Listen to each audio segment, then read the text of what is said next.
Class mass ಸ್ಯಾಂಡಲ್ವುಡ್ನ ಹೊಸ ಪರ್ವ ಈಗ ಯುವ ಹೇಗಿದೆ ದೊಡ್ಡ ಮನೆ ಕುಡಿಯ ಅಬ್ಬರ ಸಾಮಾನ್ಯಕ್ಕೆ ಹುಟ್ಟಿನಿಂದಲೇ ಸೆಲೆಬ್ರಿಟಿ ಎಂಬ ಟ್ಯಾಗ್ ಹೊಂದಿರುವವರಿಗೆ ಮುಂದೊಂದು ದಿನ ಇದೇ ಟ್ಯಾಗ್ ಬ್ಯಾಗ್ನ ಪ್ಯಾಕ್ ಮಾಡಿಸಿ ಮನೆಗೆ ಕಳಿಸುತ್ತೆ. ಹಿಂದಿ ಚಿತ್ರರಂಗದಲ್ಲಿ ಇಂತಹ ದಂಡಿಗಟ್ಟಲೆ ಉದಾಹರಣೆಗಳು ಇವೆ.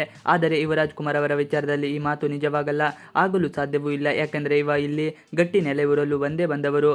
ಯುವ ಚಿತ್ರದ ಮೂಲಕ ಯುವರಾಜ್ ಕುಮಾರ್ ಇದನ್ನು ಸಾಬೀತು ಮಾಡುವಲ್ಲಿ ಯಶಸ್ವಿಯಾಗಿದ್ದರೂ ಕೂಡ ಹೌದು. ಪುನೀತ್ ರಾಜ್ಕುಮಾರ್ ಅವರ ಉತ್ತರಾಧಿಕಾರಿ ಎಂಬ ಬಿಂಬಿತವಾಗಿರುವ ಯುವರಾಜ್ ಕುಮಾರ್ ಅವರ ಮೇಲೆ ಬೆಟ್ಟದಷ್ಟು ನಿರೀಕ್ಷೆ ಇತ್ತು. ಮೊದಲನೇ ಸಿನಿಮಾ ಹೇಗೋ ಏನೋ ಎಂಬ ಆತಂಕ ಸಹಜವಾಗಿ ದೊಡ್ಡಮನೆ ಅಭಿಮಾನಿಗಳಲ್ಲಿತ್ತು.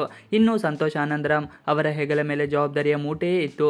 ಸಮಾಧಾನದ ಸಂಗತಿ ಅಂದರೆ ಯುವ ನಿರೀಕ್ಷೆಯನ್ನು ಹುಸಿ ಮಾಡಿಲ್ಲ. ರಾಜ್ ಕುಟುಂಬದು ಯಾರೇ ಆಗಲಿ ಚಿತ್ರರಂಗಕ್ಕೆ ಬರುವ ಮುನ್ನ ಏಕಾಏಕಿ ಬಂದವರಲ್ಲ. ಸಿನಿಮಾದಲ್ಲಿ ನಟಿಸುವುದು ಅಂತ ನಿರ್ಧಾರವಾಗುತ್ತಿದ್ದಂತೆ ಅದಕ್ಕೆ ಬೇಕಿರುವ ಪೂರ್ವ ಸಿದ್ಧತೆ ತಾಲೀಮುಗಳನ್ನು ನಡೆಸಿಯೇ ಬಂದವರು. ಈಗ ಯುವರಾಜ್ ಕುಮಾರ್ ಸಹ ನಟನೆ, ಡ್ಯಾನ್ಸು, ಸಾಹಸ ಸೇರಿದಂತೆ ಪ್ರತಿಯೊಂದು ವಿಭಾಗದಲ್ಲೂ ತರಬೇತಿ ಪಡೆದಿದ್ದಾರೆ.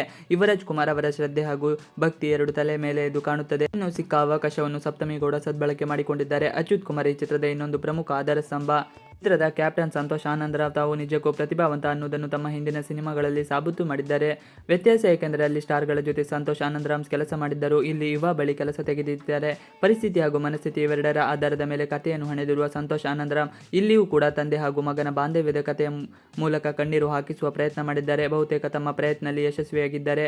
ಇನ್ನು ಇದು ಯುವರಾಜ್ ಕುಮಾರ್ ಅವರ ಚೊಚ್ಚಲ ಸಿನಿಮಾ. ಈ ಕಾರಣದಲ್ಲಿ ಅಲ್ಲಲ್ಲಿ ಅಪ್ಪು ನೆರಳಿನಡಿ ಯುವ ಬದುಕಿನ ಹೋರಾಟದ ಕಥೆಯನ್ನು ಕಟ್ಟಿಕೊಟ್ಟಿದ್ದಾರೆ ಸಂತೋಷ್ ಆನಂದರಾಮ್. ಇವಿಷ್ಟು ಇವತ್ತಿನ ವಿಡಿಯೋ. ಈ ವಿಡಿಯೋ ಇಷ್ಟವಾದರೆ please like, share and subscribe ಮಾಡಿ. Thanks for watching video.